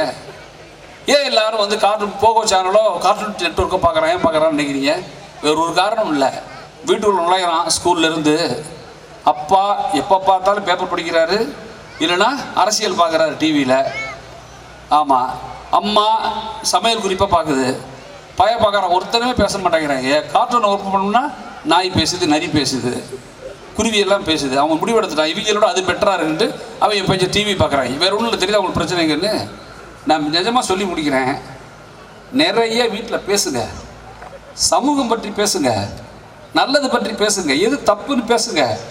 கக்கனை பற்றி ரூமில் எங்கள்கிட்ட பேசிகிட்டு இருக்கிறீங்கல்ல, பிரயோஜனம் இல்லை. கக்கனை பற்றி நாங்கள் கேட்டுக்கிட்டு இப்போ என்ன பண்ண போகிறோம்? குழந்தைகள்கிட்ட பேசுங்க. எப்படி இருந்துச்சு நாடுன்னு பேசுங்க. இன்றைக்கி வந்து காந்தியோட நினைவு நாள், ஏன் காந்தி சுடப்பட்டார் வீட்டுக்குள்ளே பேசுங்க. யார் காந்தின்னு பேசுங்க. நீங்கள் எதையுமே பேசாமல் நீங்கள் எல்லாம் என்ன சொல்லித்தரோம் குழந்தைகளுக்கு? எப்படியாவது பொழைச்சிக்கிடாங்கணும். இந்த எப்படியாவது பொழைச்சுக்கன்னு சொல்கிற வார்த்தையை விட அபாயகரமான வார்த்தை எதுவும் இல்லை என்பதை தயவுசெய்து மனதில் வச்சுங்க. ஒரு நாட்டில் அப்படி சொல்லலாமா? எப்படியாவது பொழைச்சுக்கன்னு. ஏய் ஒழுங்கா படி, நல்லா இரு, நல்லா பொழைன்னு சொன்னால் தப்பு இல்லை. ரகசியமாக சொல்கிறீங்க. அப்போ நான் என்ன கேட்குறேன், எனக்கு ஒரே ஒரு கேள்வி தான். அப்போ நீங்கள் ஏன் டிவி பார்க்க வேண்டாம், கதை சொல்லுங்கன்னு சொல்கிறோம்? இப்போ என்ன காரணம்? என்ன உளவியல் இருக்குது அதுக்குள்ள? நான் நிகழ்ச்சியில் தொடர்ந்து சொல்லுவேன். இதை பாருங்கள், ஒரு குழந்தை இப்போ வந்து போகோ சேனல் பார்க்குறான்னு வச்சு ஒரு பேச்சுக்கு, அதில் காலியாக வரான், உண்டா இருப்பான், எவன் பார்த்தாலும் அப்படி தான் இருப்பான். அவன் எப்போ பார்த்தாலும் காவியிலே கோமணம் கட்டிட்டு திரிகிறான். நீங்கள் ஒரு குழந்தை விஷுவலாக ஒன்று பார்த்துச்சுன்னா அதன் கற்பனை வளரவே வளராது. நீ 5000 பேர் உட்காந்து பார்த்தாலும் உங்கள் அத்தனை பேர் ஒன்றா தான் தெரியும். அதே இப்போ நானோ நீங்களும் கதை சொல்கிறீங்க குழந்தைங்கன்னு வைங்களேன். பொன்னியின் செல்வன் படம் பார்த்துட்டீங்க, நீங்கள் வீட்டில் உட்காந்து கதை சொல்கிறீங்க. இப்போது டேய் வந்தியத்தேவன் குதிரையில் வந்தாண்டா அப்படின்னு சொல்கிறீங்க பிள்ளைங்கன்னு வச்சுங்க. இப்போ கொஞ்சம் யோசனை பண்ணுங்கள். வந்தியத்தேவன் அப்படின்னு சொன்ன உடனே குழந்தைக்கு வந்தியத்தேவன்கிறவன் உயரமாக சிகப்பாக மேலே மனசுக்குள்ள தோணலாம். இன்னொரு பயலுக்கு கருப்பாக குண்டாக தோணலாம். குதிரையில் வந்தான் அப்படின்னு சொல்லும்போது இவன் குதிரை வெள்ளையாக இருக்கும், மனசுக்குள்ள அவன் குதிரை கருப்பாக இருக்கும். எழுதி வச்சுக்கோங்க, விஷுவல் மீடியாவை பார்க்கும்போது குழந்தைகளுக்கு கற்பனை வளரவே வளராது. கதை கேட்கும்போது மட்டும்தான் குழந்தைகளுக்கு கற்பனை விரியும் என்பதை நீங்கள் தயவுசெய்து மனதில் வச்சுக்கோங்க. கற்பனை விரியும். இன்னொன்று சொல்லிட்டு போகிறேன், எந்த குழந்தை வீட்டில் அப்பா அம்மா சொல்கிற கதையை கேட்டு கேட்டு பழகுதோ அந்த குழந்தை வகுப்பில் உட்கார்ந்துச்சுன்னா பாடங்களை கவனிக்கிற புத்தி தானாக வரும் என்பதையும் நீங்கள் மனதில் வைங்க. அப்போ அதிகம் பேசுவதை குழந்தைகளோடு செய்யுங்க. குழந்தைகள் கேட்கிற கேள்விகளுக்கு தயவு செய்து பதில் சொல்லி பழகுங்கள். நேற்று ஒரு ஸ்கூலில் பேசினேன், அரூரில். நான் இப்போ தான் டாக்டர் சாரெல்லாம் எதுக்கு நண்பர்கள் நிறைய பேர் உட்காந்துருக்காங்க, நேரம்லாம் கடற்கடை பேசிட்டு ஓடுன்னு நான் பேசிக்கிட்டு இருக்கேன். நிஜமாகவே சொல்கிறேன், 1100 குழந்தைகள் எதுக்கு உட்காந்துருந்தாங்க அரூரில். 1100 குழந்தைகளுக்கு ஒரு 45-50 நிமிஷம் பேசுகிற பிறகு ஒரு கேள்வி நேரம் கொடுத்தாங்க.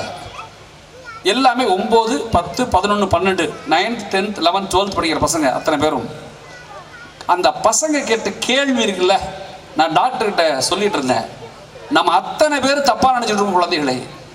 குழந்தைகளுக்குள் இருக்கிற அறிவும் ஆற்றலும் சாதாரணமானதல்ல.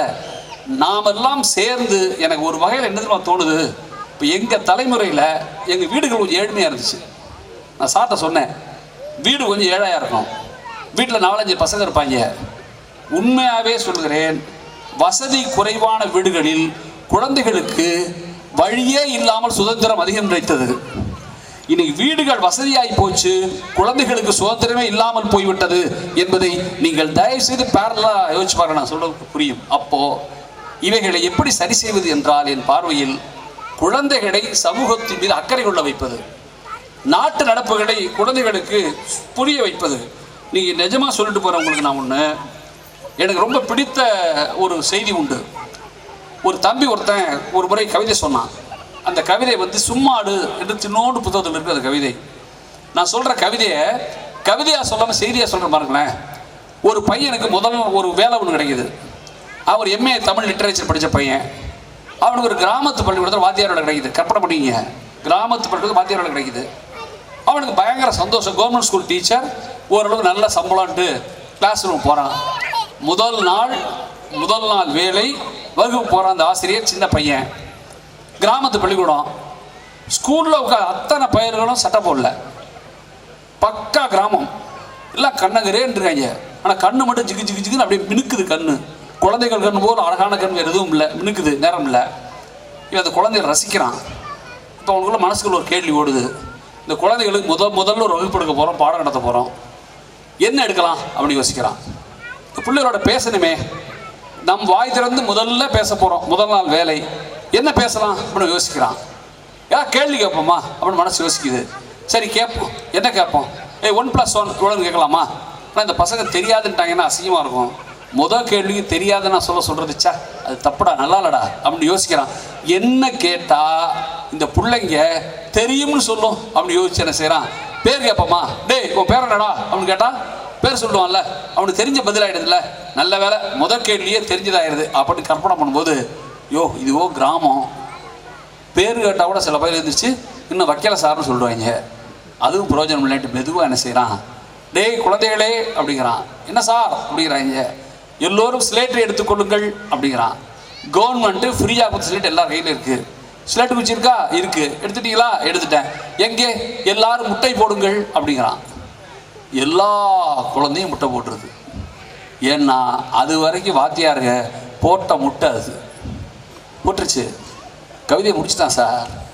என் வாழ்க்கையிலேயே தெரியாது என்பதற்கு பிறர் போட்ட முட்டையை தெரியும் என்பதற்கான முட்டையாக மாற்றியவன் அந்த ஆசிரியர் மட்டும்தான் என்று நீங்கள் தயவுசெய்து புரிஞ்சுங்க.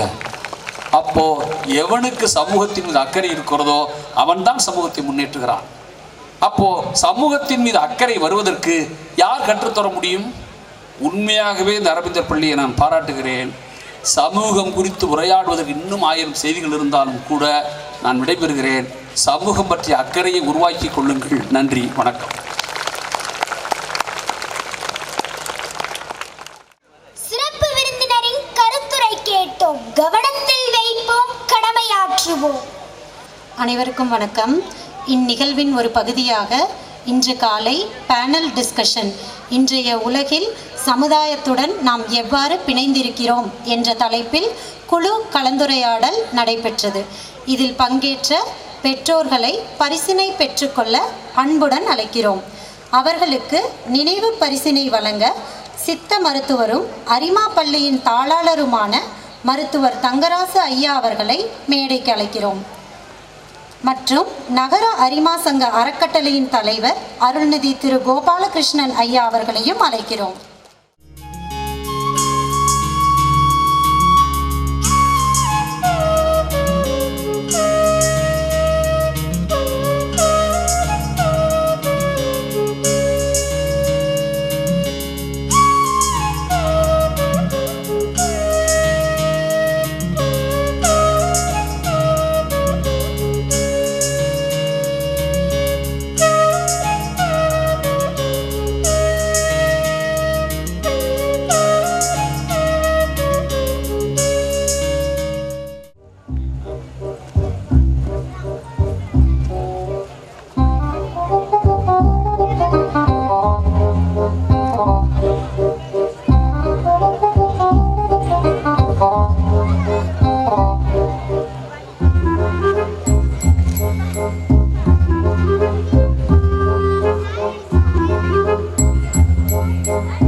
மகத்தானதாக இருந்தது. நன்றி. சிந்தனையிலிருந்து தொலைக்காட்சி சீரியல்கள் வரை சீரழித்து வைத்திருக்கும் குடும்ப உறவுகளை இசையால் இணைக்க வருகின்றனர் நம் பள்ளி குயில்கள்.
அனைவருக்கும் வணக்கம்.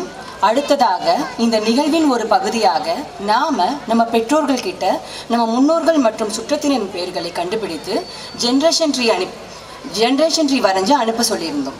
நிறைய பேர் அனுப்பியிருந்தீங்க, எங்களுக்கு மிகுந்த மகிழ்ச்சி. அதிலிருந்து சிறந்த 10 படங்களை தேர்ந்தெடுத்து இப்போது பரிசினை வழங்கப்படும். மாணவர்களின் பெயர் வாசிக்கப்படும் பொழுது பெற்றோர்கள் வந்து பரிசினை பெற்றுக்கொள்ளுமாறு அன்புடன் கேட்டுக்கொள்கிறோம். பரிசினை வழங்க நமது சிறப்பு விருந்தினர் கவிஞர் நந்தலாலா ஐயா அவர்களையும் நமது விவேகானந்தா கல்வி அறக்கட்டளையின் தலைவர் திரு வடுகநாதன் ஐயா அவர்களையும் மேடைக்கு அழைக்கிறேன்.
கதை ஒன்றுபட்டால் உண்டு வாழ்வு இடம் வீடு.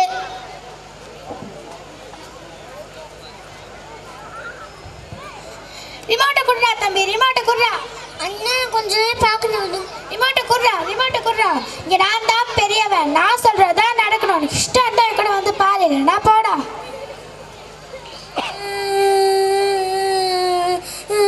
என்னது அழுகுற? அம்மா அண்ணன் அம்மாட்ட பிடுங்கிட்டாமா. நீங்க ரெண்டு பேரும் ஒற்றுமையவே இருக்க மாட்டேறீங்க. எல்லாம் உங்க அப்பா கொடுக்க சொல்லி இருங்க அப்பா. என்னம்மா அங்க சத்தம் பேசியிருக்கிறேங்க? என்னாச்சு? ரெண்டு பேரும் ஒற்றுமையாவே இருக்க மாட்டேங்கிறாங்களே. நீங்க ஏன் சத்தம் என்னன்னு கேளுங்க. அடிச்செல்லாம் சொல்லி புரிய வைக்க முடியாது, அன்பாலதான் சொல்லி புரிய வைக்கணும். ரிமோட்டா நாம எல்லாரும் சேர்ந்து பார்க்கலாம். கதை நேரம்.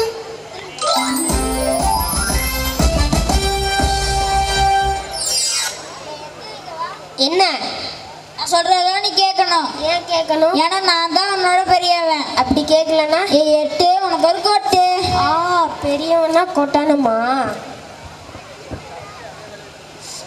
எதுக்கு என்ன கொட்டின? நான் தான் உன்னோட பெரியவன். பெரியவனா கொட்டணுமா? வலிக்குது. எதுக்கு என்ன கொட்டின? ஏன்னா நான் தான் உன்னோட பெரியவன், அதனால தான் உன்னை என்ன கொட்டினேன். ஓ, பெரியவனா கொட்டணுமா? வலிக்குது. எதுக்கு என்ன கொட்டின? ஏன்னா நான் தான் உன்னோட பெரியவன். ஓ, பெரியவனா கொட்டணுமா? ஐயா அம்மா எதுக்கு என்ன கொட்டன? ஏன்னா நான் தான் உன்னோட பெரியவன். ஓ, பெரியவனா கொட்டணுமா? ஐயோ அம்மா எதுக்கு என்ன கொட்டின? ஏன்னா நான் தான் உன்னோட பெரியவன். ஓ, பெரியவனா கொட்டணுமா? ஐயோ அம்மா வலிக்குது. எதுக்கு என்னை கொட்டுன? நான் தான் உன்னை விட பெரியவன். பெரியவனா கொட்டணுமா? வலிக்குது. எதுக்கு என்ன கொட்டுன? நான் தான் உன்னை விட பெரியவன். ஓ, பெரியவனா கொட்டணுமா? அண்ணா அண்ணா நீங்களே அடிக்க போறீங்களா? உங்க எல்லாத்தையும் நான் சின்னவண்ணா. நீங்க அடிச்சா எனக்கு வலிக்குண்ணா. என்னை அடிக்காதீங்கண்ணா. கவலைப்படாத தம்பி, நான் உன்னை அடிக்க போறதில்ல. நான் சொல்றத மட்டும் நீ செய்யணும். சரிண்ணா. என் கூட வந்து சேர்ந்து நில்லு. ஐயோ இவங்க ரெண்டு பேரும் ஒன்று சேர்ந்து பத்தாயிட்டாங்களே. உன்னை நாம எல்லாத்தையும் அடிக்க போறாங்க. கவலைப்படாதீங்க, நான் உங்களே அடிக்க போறதில்ல. நாங்க ரெண்டு பேரும் தனித்தனியா இருக்கும் பொழுது உங்களை விட சின்னவங்கன்னா நாங்க ரெண்டு பேரும் ஒன்று சேர்ந்தப்ப எவ்வளோ பெரிய நம்பரா மாறணும். அதே மாதிரி நம்ம எல்லாரும் ஒன்று சேர்ந்தா எவ்வளோ ஸ்ட்ராங்காகலாம். வாங்க.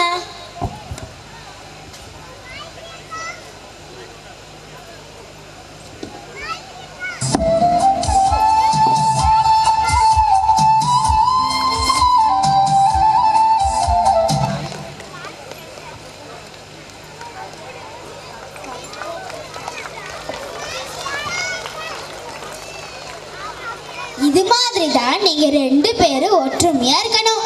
சரிப்பா. இந்தாடா தம்பி, நீயே டிவி பாடுறா. நீங்களே பாருங்க. இல்லடா நீயே பாடுறா. நீங்களே பாருங்க. சரிடா, நம்ம ரெண்டு பேரும் சேர்ந்து ஒற்றுமையா இருக்கலாம். சரிண்ணா. நல்லதொரு குடும்பம்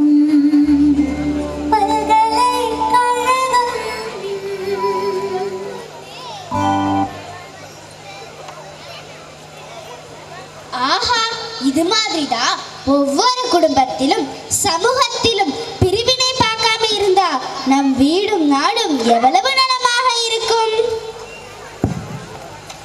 கதை 2. மனிதநேயத்துடன் இருத்தல் இடம் பேருந்து.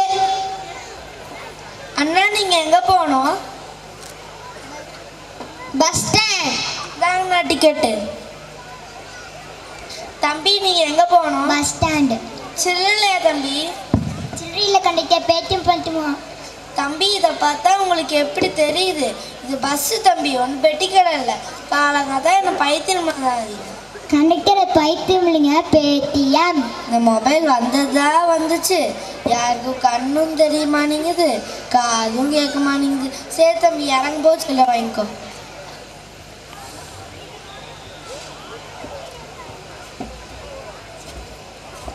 ஏறுங்கண்ணா ஏறுங்க. பார்த்து பார்த்து தம்பி கொஞ்சம் இடம் கொடுக்குறீங்களா? நாங்களே கஷ்டப்பட்டு சீட்டு பிடிக்கிறோம். அடுத்த ஸ்டாப் என்னட்டு தான் இறங்கினதுக்கு அப்புறம் நீங்கள் உட்காந்துக்குங்க. ஐயா ஐயா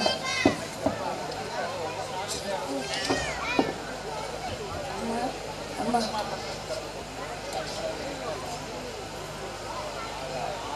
தம்பி இங்க வந்து கோருங்க. நன்றிங்க தாத்தா. பரவாயில்ல தம்பி. உங்க எல்லாத்துக்கும் மனிதனையுமே இல்லையா? ஊனமுற்றவர் வராரு, அவரு கூட எனக்கு கொடுக்காம இருக்கிறீர்களே, அந்த வயசான தாத்தாக்கு இருக்க மனிதனையும் கூட உங்களுக்கு இல்லையா?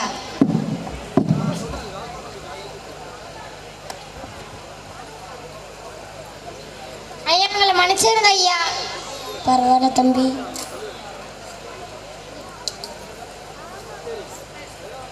இயந்திரத்தை பார்த்து பார்த்து நம்மளுடைய இயற்கையான மனித நேயத்தையே இழந்துட்டோம். இப்போது எங்களுடைய உணர்வுகளை திரும்ப பெற்றுவிட்டோம். உணர்வுகளுடன் கூடிய மனிதர்களாக மாறிவிட்டோம். கதை 3. நம்பிக்கை மற்றும் நேர்மை. இடம் பள்ளி. நீங்கள் பார்த்தீங்கன்னா நான் ஸ்டெம்மிங்ஸ் புக் கெலடாஸ்கோப் பண்ணிட்டு வந்துட்டேன். இங்கே கூடுடா.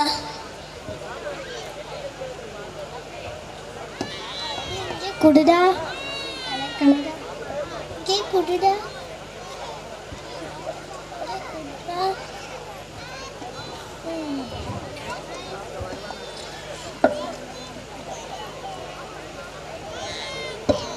நீங்க பார்த்துட்டு இருங்க, நான் ரெஸ்ட் ரூம் போயிட்டு வரேன்.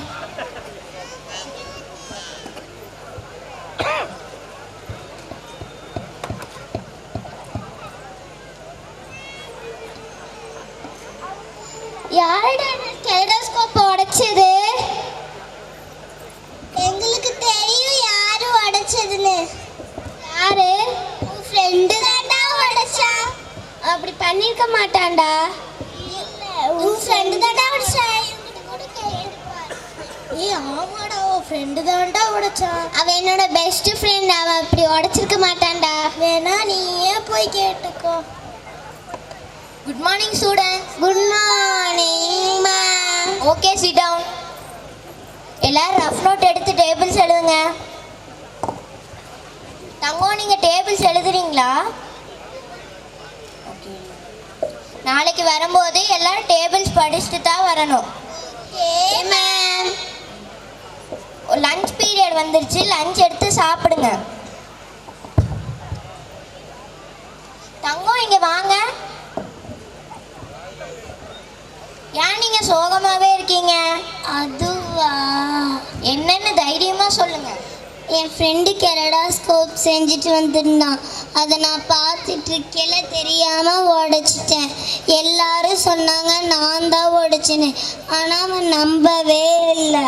நீ தெரிஞ்சு பண்ணியா தெரியாம பண்ணியா? தெரியாம தான் மேம் பண்ணேன். உன் ஃப்ரெண்டு உன்னை நம்புறானா?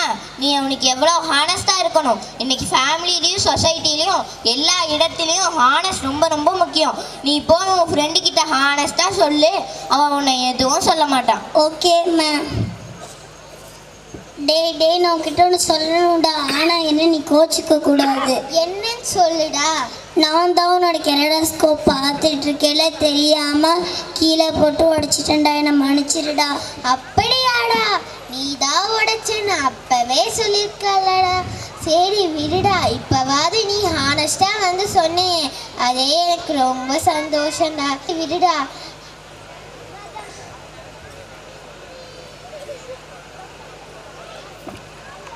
பார்த்தீங்களா, இது மாதிரி நேர்மையும் நம்பிக்கையும் ஒரு நாணயத்தின் இரு பக்கங்கள் போல நம் வீட்டிலும் சமூகத்திலும் நேர்மையுடன் இருப்போம். நம்பிக்கையை பேணி பாதுகாப்போம்.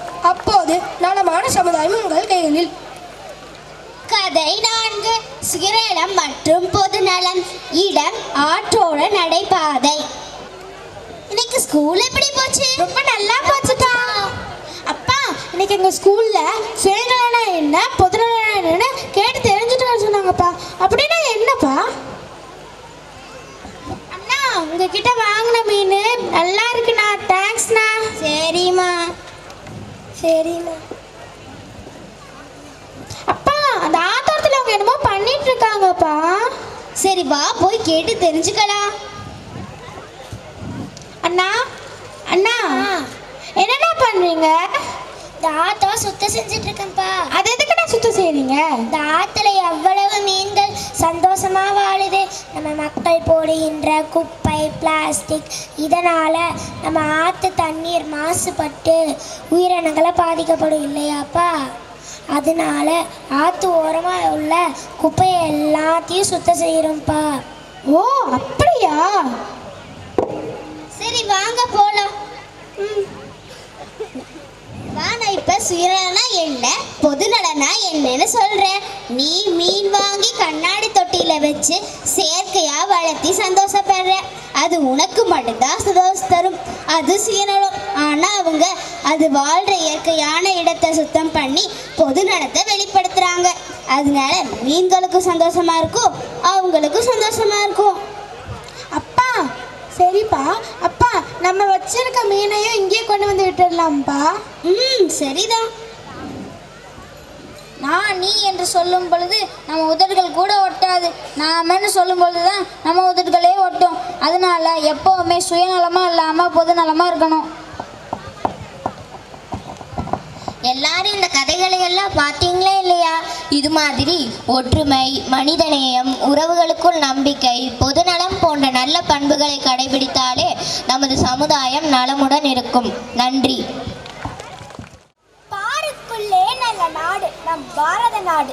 எங்கு பிறந்து எங்கு வளர்ந்தாலும் எல்லாம் ஒரு தாய் பிள்ளைகள் என ஆடிக்காட்ட வருகின்றன நம் மயில்கள். இந்திய நாடு என் வீடு, இந்தியன் என்பது என் பேரு. இந்திய நாடு என் வீடு, இந்தியன் என்பது என் பேரு. எல்லா மக்களும் என் உறவு, எல்லோர் மொழியும் என் பேச்சு. திசை தொழுத்தொழுத்தொரு என் தோழே.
பஞ்சாபிங்கம் லாலா லஜபதி பகத்தின் பிறந்த பொன்னாடு பகத்தின் பிறந்த பொன்னாடு யாஹு யாஹு யாஹு யாஹு யாஹு யாஹு யாஹு யாஹு யாஹு யாஹு யாஹு யாஹு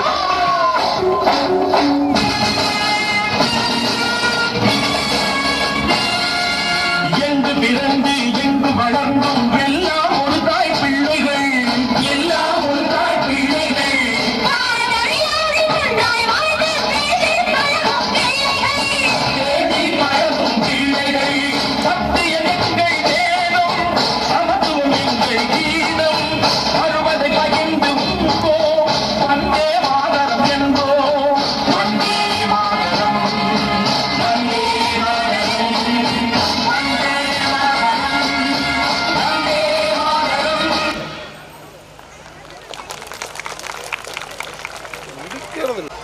இசை கேட்டோம், நாடகம் பார்த்தோம், இயல்திறம் காட்டி கருத்துரைக்க டெட் டாக் கொடுக்க வருகிறார் 8ஆம் வகுப்பு மாணவி ஜெலட் Scindia. Do you ever thought that magic is real? They are a superstition thing, but we could make them real by connections. This is Janet Cynthia of grade 8 here for a TED talk in the topic of magic of connections. I would recommend you 5 C words. That means the 5 words starting with the letter C, which is essential for your life. The first, courage. The second, compassion. The third, curiosity. The fourth, commitment. And the final one, connections, which is so important thing in your life. If you have these 5 qualities with yourself, you are the best person in the world. I would recommend you to be the 3 ways to be connected. The first, give space to your feelings. Before connected with others, it is an essential thing to be connected with yourself.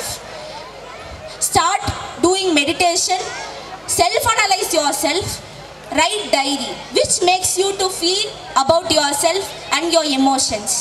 The second thing, you take everything as an inspiration for your connections. If you take everything around us are interrelated and interconnected with each other under God's creation. If you take our ecosystem, you would have learned in your 7th or 8th grade that every organisms around us are interconnected, interrelated on each other, right? Our cells, it join to make our tissues. Everything are interconnected with each other. The third thing, connect with nature. If you are connected with nature, automatically you can connect with yourself and others. Do grounding. Grounding is nothing but walking with your bare feet in a natural path. Listen to natural sounds. If you are listening to natural sounds, you may feel peaceful, right? Speak with plants. It is recommended by psychologists and psychiatrists, which makes you to connect with nature and connect with yourself and others. Hormones and connections. There are 4 happy hormones. When you are connected with each other, which creates a good blood circulation and have more benefits. If you take dopamine, they are a reward chemical. That means when you are eating food, achieving something, completing goal, completing your task, self-care activities makes dopamine to activate. Oxytocin, it is a love hormone. When you are socializing, when you are physical touch, if you are playing with pets and helping others makes your oxytocin level to be increased. Endorphin, it is a painkiller. When you are exercising, listening to music, watching a movie, when you feel that your endorphin level is increased. Serotonin, it is a mood stabilizer. If you are exposed to sun, you may feel something, right? This is because of serotonin. Mindfulness and being with nature and meditation also increases your serotonin level. Humans have 3 powers within ourselves. Do you know how we are different from other organisms in this earth? we can think, we can believe, we can connect. We have the ability to do all these three things. So I would like to conclude this point by telling that this TED Talk by telling you that always be connected with each other, socialize, which makes you to feel happy.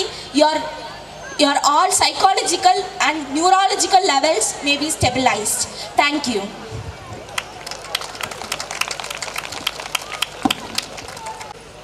தற்பொழுது நமது பள்ளியில் இருந்து வழங்கிய டோக்கன்களில் இருந்து குலுக்கல் முறையில் தேர்ந்தெடுக்கப்பட்டு 3 பெற்றோர்களுக்கு பரிசுகள் வழங்கப்படும்.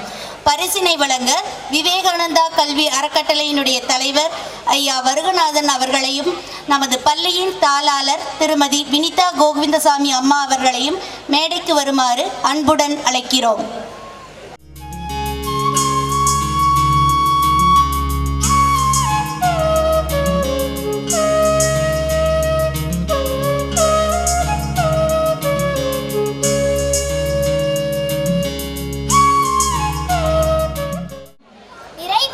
நன்றி என்னும் விழா மகுடத்திற்கு வைரக்கல்லை வழங்க வருகிறார் 3ஆம் வகுப்பு மாணவி சேத்தன Priya.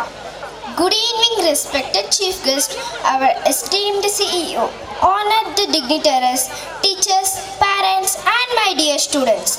I, Chetna Priya, stand before you with a heart full of gratitude and immense joy as we conclude this inspiring social health day event at Aurobindo Vidyalaya School. First and foremost, our deepest gratitude goes to our chief guest, Kavinyar Nandalala sir.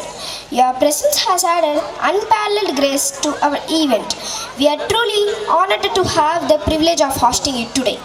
I extend heartfelt thanks to all the teachers, staff and students of Aurobindo Vidyalaya School who have worked tirelessly behind the screens to make this event a resounding success. Your dedication and commitment are truly commendable. As we conclude this evening, let the spirit of social health day linger in our hearts. May the awareness and insight gained today guide us towards building a healthier and more compassionate community. Thank you for giving me this wonderful opportunity. நிகழ்ச்சியின் நிறைவாக நமது பள்ளியில் gratitude song.